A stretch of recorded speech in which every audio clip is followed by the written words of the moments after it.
Hello everyone, welcome back to the channel. Today I'm going to walk you through how to cancel auto renewal of Iqiyi if you paid using Google Play. Now, if you paid using Google Play, the first thing to do is open the Play Store on your Android phone. Then you need to log into your account, your Google account that you use for the purchase. Then click the upper right corner, actually upper left corner of the main page or your profile picture to open the full menu. Then you can view all the subscriptions in payments and subscriptions. Then click on subscriptions and click on manage in the lower right corner of the subscription list. Then select cancel subscriptions.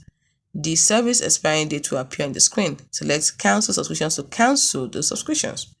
The subscription, that particular one. If you cannot cancel it yourself, you can also contact the Google Play customer service for help. Now, if you paid using third-party platforms, please contact the third-party platform to cancel the subscription. Please note that you need to cancel subscription at least 24 hours prior to the renewal date, otherwise your subscription will still be renewed.